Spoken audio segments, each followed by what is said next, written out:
intitulé ma petite intervention « À la recherche de l'être perdu, la pensée de Falk digne d'Hollywood ».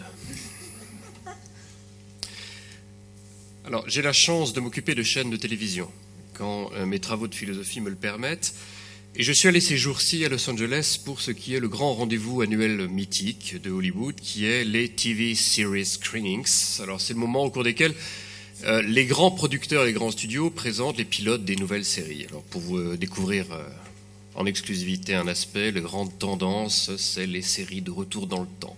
Vous allez découvrir bientôt en télévision des séries qui s'appelleront Making History ou bien Time After Time. Une autre grande tendance aussi, c'est de faire des grands remakes. Il va y avoir un remake de L'Arme Fatale, un remake de Taken, etc. Mais c'est dans 2 livres que j'avais emportés avec moi que je crois que j'ai découvert les scénarios de la série la plus spectaculaire que j'ai pu découvrir à Los Angeles. Vous devinez lesquels? Alors, le scénario de cette série à haut potentiel, non encore tourné jusqu'à présent, tient à la fois du retour dans le temps, parce que, je vais le dire tout à l'heure, ce que j'y découvre me fait penser à bien d'autres auteurs, je vais citer tout à l'heure Böhm, Schelling et Merleau-Ponty, mais aussi des intrigues policières. Les 2 épisodes de cette production hors norme ont, pour être franc, des titres parfois tarabiscotés. Je n'aime pas le titre analytique du passage qui conjoint à la fois un terme technique ancien et puis la notion de Pâques. Voilà, je pense que si j'étais producteur à Hollywood, je demanderais à changer le titre de cet épisode. Tandis que le second, qui fait penser à une embuscade, commence déjà à sentir son thriller, commence déjà à sentir le film d'action. Il a quelque chose de bien plus empoignant et de bien plus préoccupant.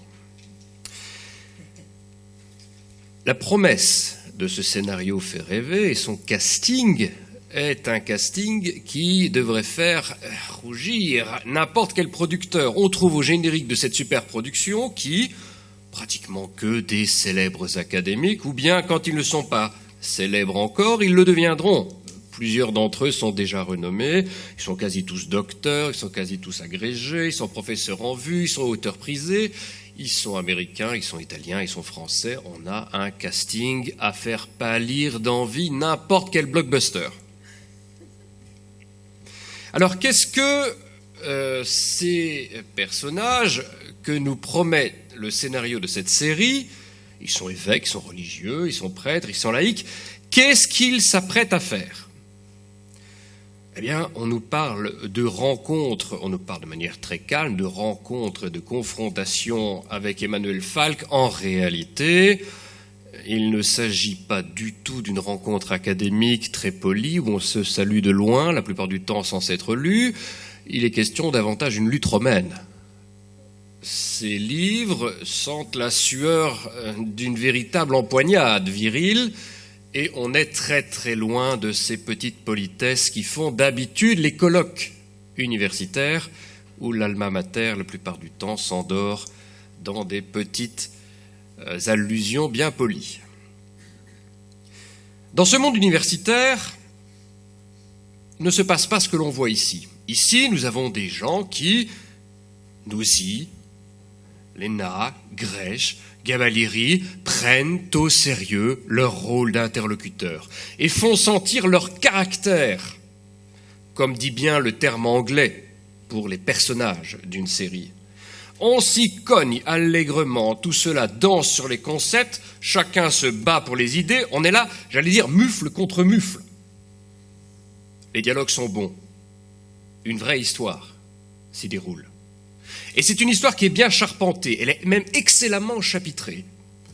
On y évoque successivement, je prends les titres du premier ouvrage, la dimension existentielle, la question de la structure de l'œuvre, la question de la finitude, la question de l'herméneutique, du passage des frontières méthodologiques, l'art médiéval de la dispute, etc., etc. Ces 2 ouvrages sont conçus comme une forme de film orchestre, où l'on raconte et l'on discute Falk à partir de multiples points de vue. C'est une succession de dialogues entre Falk et ses interlocuteurs, et surtout entre Falk et lui-même, au bout du compte. Alors, à côté de passages moins essentiels que parfois, voilà, s'il fallait tourner cette série probablement j'en ferai l'économie ou j'en ferai des morceaux pour le DVD, on trouve par moments dans ces livres une véritable mise à nu des ressorts les plus profonds de l'œuvre d'Emmanuel. Il y a même des moments d'anthologie. Je veux citer en particulier des moments qui seraient des scènes d'action.